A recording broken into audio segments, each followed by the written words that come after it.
अमरावती शहरातील तीनही उड्डाणपूल आज बंद राहणार आहेत। संध्याकाळी 6 ते सकाळी 5 वाजेपर्यंत उड्डाणपूल बंद राहतील। 31 साठी 48 अधिकाऱ्यांसह 800 पोलीस तैनात करण्यात आले आहेत।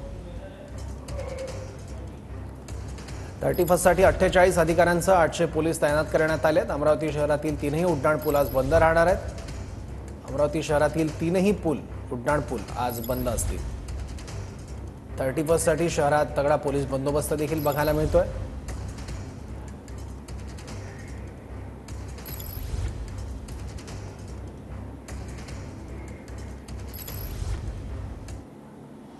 सरत्या वर्षाला निरोप देण्यासाठी आणि नवीन वर्षाच्या स्वागतासाठी अवघे काही तास शिल्लक राहिलेले आहेत। त्यामुळे अमरावती पोलीस देखील अलर्ट झालेली आहेत। आज जर आपण पाहिलं तर अमरावती शहरामध्ये तब्बल 800 पोलिसांचा बंदोबस्त असणार आहे। सोबतच वाहतुकीसाठी महत्त्वाचे 3 असलेले उड्डाणपूल जे आहेत ते आज संध्याकाळी रात्रभर बंद ठेवण्याचा निर्णय जो आहे तो पोलीस प्रशासनाने घेतलेला आहे। अमरावती शहरातील गाडगेनगर मधील उड्डाणपूल असेल, दुसरा इरविन चौक ते तिकडे राजापेठ पर्यंतचा एक उड्डाणपूल आणि राजापेठ चौकातला असे 3 उड्डाणपूल जे आहेत ते बंद ठेवण्याचा निर्णय जे आहे ते पोलीस प्रशासनाने घेतलेला आहे।